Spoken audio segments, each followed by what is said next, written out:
Morning, it's Majo John Madden. Hi, this is me, Majo John Madden. Hi.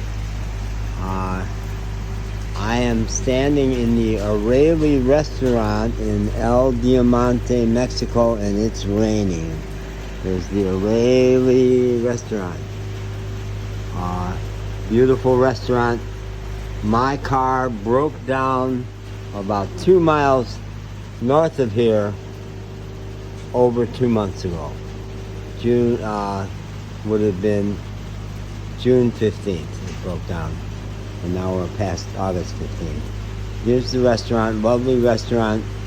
A day, I spent almost 24 hours broken down on the side of the road, thought I was gonna fry, and a kind mechanic who has his shop is just 100 yards down the road there, towed me in, and they've been working on the car, and they keep finding more and more expensive problems. I trust them completely.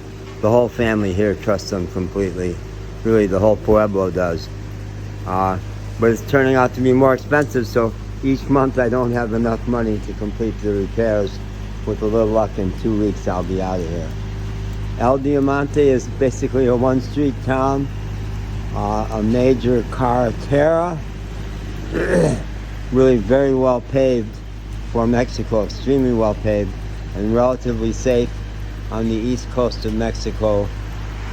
Just about, I still haven't made it to the ocean here, much as I love the ocean, even though it's only about a mile that way. Big truck traffic all day long and through the night.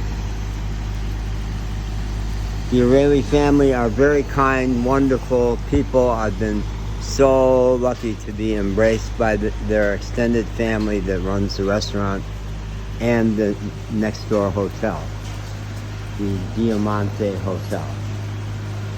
And it's kind of busy tonight. They have several cars parked here. Somebody's leaving right now.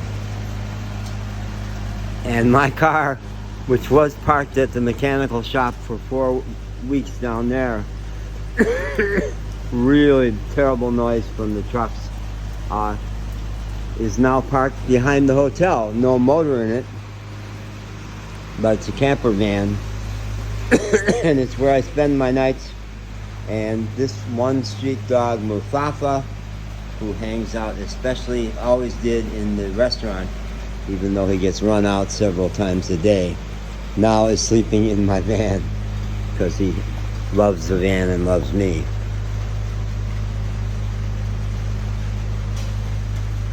Still getting over a cold, almost entirely over after 2 weeks, but I still cough if I talk a lot. I want to make an entry here.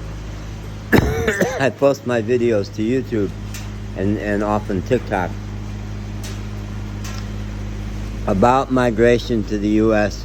and especially about a Texas public radio show, six episode podcast called Caliber 60. Caliber is a play on words because apparently in the avocado industry, the size of an avocado is in calibers, something, and also because the reason so many people are running from Michoacan province is because the cartel has moved into the avocado industry.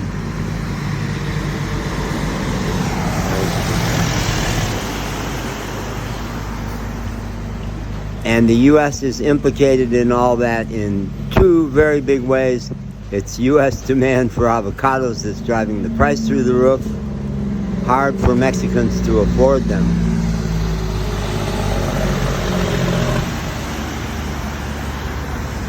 And it's U.S. guns that's making the whole situation incredibly violent, providing high caliber rifles to the cartels.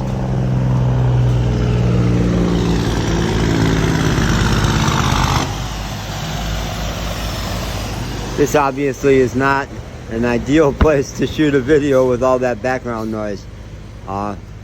Usually I do it either at the back of the property or I go for long walks on the side roads here. But I just am inspired. I want to make an entry about this podcast, which is so gripping.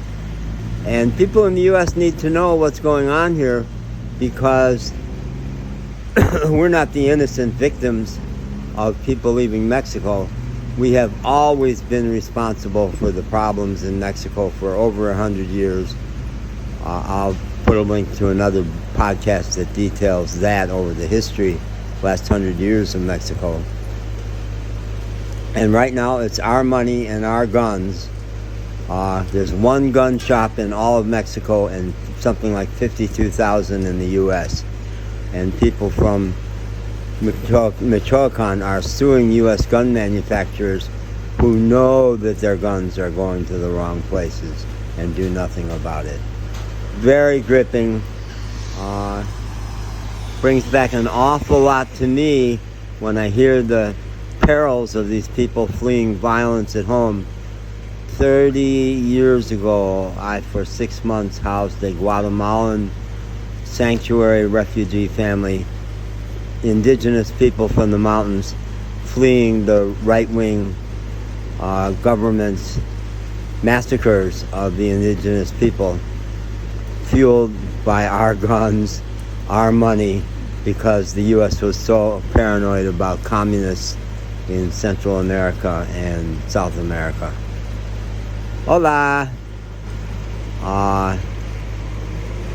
Yeah. They detail all the PTSD they carry from what they have seen. That family was loaded with it. And I got to see it up close and personal. So folks, Americans, educate yourselves. This hemisphere is joined at the hip. Our destiny and Mexican destiny is joined at the hip. And our ignorance of the history and the current reality of what's going on makes us pawns for the right-wingers who say, push them back in the river. And that's what they're doing in Texas right now. Pregnant women, children, push them back in the river. Don't let them get on American soil. Razor wire along the border. Horrid. The Biden heart is in the right place, but the policy is not yet. They're so afraid of losing points because Americans are so paranoid about immigrants. Yeah, as if we weren't. As if my family hadn't come here from Ireland 4 generations ago, you know. Okay.